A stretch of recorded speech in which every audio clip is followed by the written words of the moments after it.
Hello and welcome back to my response. Here we go. Rhetoric. And then he dragged something in about Muslims having sex with animals, something that's not in the Quran. That's wrong. Chapter 4, verse 24. Whatever your right hand possesses is lawful for you. Something that is not in any of the 6 authentic books of hadith that are called Siha Asitta. Look it up, people. If he brings any hadith, he'll bring a Shiite hadith. The word Shia is nowhere in the Quran. Nowhere in the Quran. But he wants to catch. So what? The word Tawheed isn't in the Quran. So what, are you saying that this isn't a part of Islam? This is the dumb logic and reasoning of Muslims. Where's the word Bible in the Bible?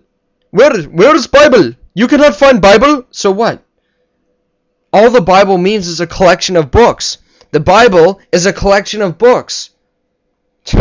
You see their logic and their reasoning? It's so flawed and backwards, it's unbelievable. So just because, or where's Trinity in the Bible? Show me where Trinity is. So just because we can get a teaching from it, it doesn't mean that that word has to be in there to get it. Such as an example with Tawheed in the Quran. It's not there, but it teaches that, and I understand that, which is why I wouldn't never use the stupid logic and reasoning that Muslims use. He wants to cast straw men and illogical, nonsensical arguments because, like I said, Muslim talking about logic. He cannot provide one specific verse of the Bible about marriage that prohibits the marriage that the Prophet Muhammad had with Aisha. He will bring you things and he will try to interpret them and twist them and make a square peg fit into a round hole, but he cannot do it. Well, I gave you plenty of verses from the Bible showing that the sexually immoral will not enter the kingdom of heaven, and I will continue to give you more. But your Quran accepts being sexually immoral. You can have 4 wives, but Muhammad, he had like 13. He didn't even follow his own book, which he came to preach, because he was a big-time hypocrite. Because it's clear. Okay, let me ask you this. Show me where in the Quran it abrogates muta marriage. I gave you chapter 4, verse 24.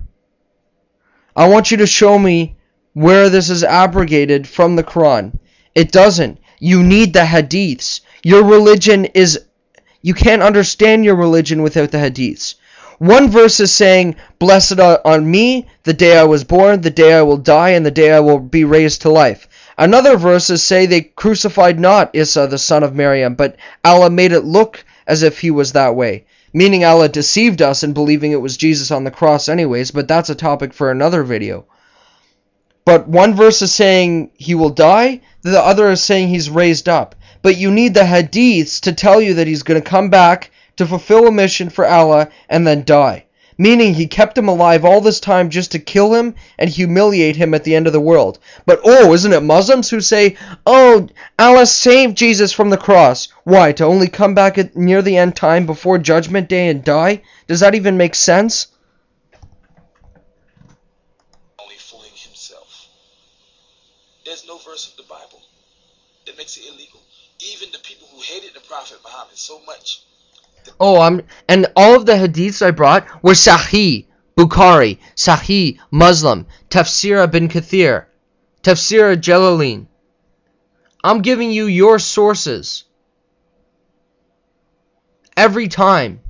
But I'm sure Sahih Bukhari was compelled together by a Christian, right? And the person who wrote Sahih Muslim, he was Jewish, right?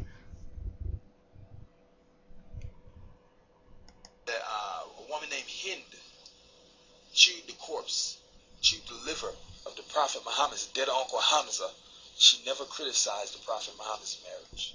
That's because they would chop her head off if she did.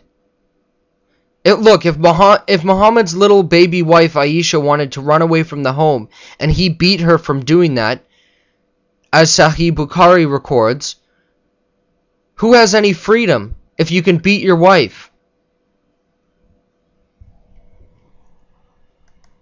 Not once. No one did. Because it was accepted by their standards. Even the Christians and Jews of Arabia were doing it before him. No, they weren't. This is a big fat lie. Give your sources. I will provide sources for anybody who asks anything I brought up. I did in the first video, but you didn't even address them, so I'm not going to bother. You didn't even answer any of them. What kind of response video? You're a joke, man. Know this.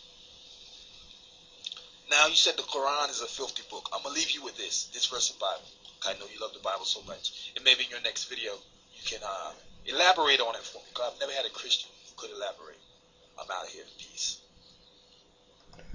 Okay, this verse is talking about not women, but Judea and Jerusalem are the two women lusting after other gods, lusting after other tribes, and lusting after other religions, like how a whore lusts after a man with a big penis. But if that's a problem for you, how come in the literal sense, Muhammad said that in the heaven of Allah, you will have an endless penis, and the woman's vagina will be fit for that? I want you to explain to me that. And if you need the source, in a second I will get it. In fact, let's get it right now.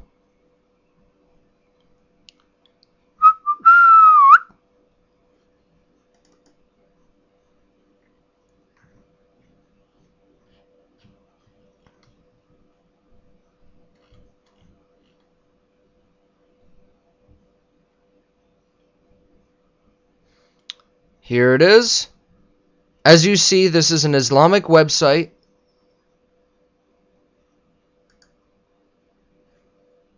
This is not a Christian website.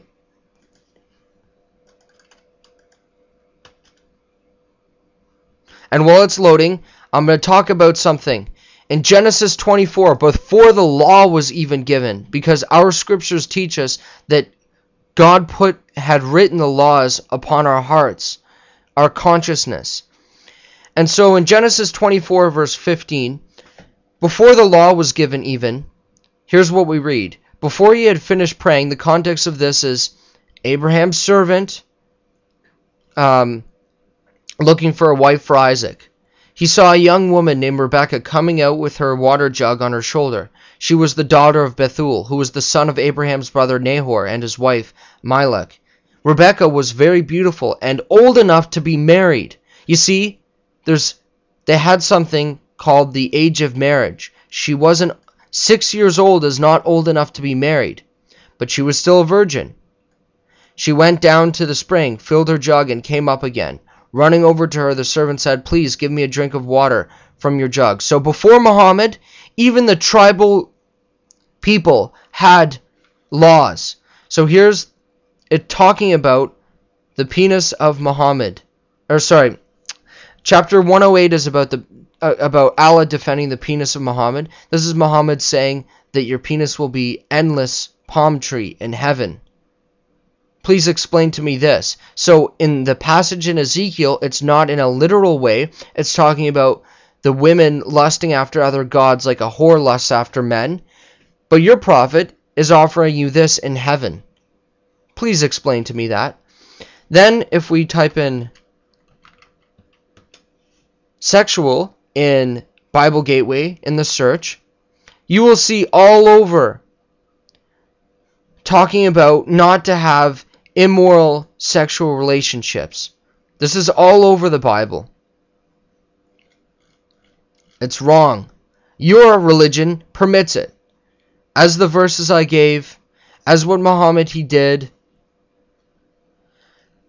But the cowardly, the unbelieving, the vile, the murderers, the sexually immoral, those who practice magic arts, the idolaters, and all liars, their place will be in the fiery lake of burning sulfur. This is the second death. As I have a bit more time, we'll go over one more verse. Hebrews chapter 13 and verse 4. Marriage should be honored by all, and the marriage bed kept pure, for God will judge the adulterer and all the sexually immoral. See that no one is sexually immoral or is godless like Esau, who for a single meal sold his inheritance rights as the oldest son. It's all over our book. Your book permits it in every way possible. And your religion does, because of its filth. Thank you guys. See you later.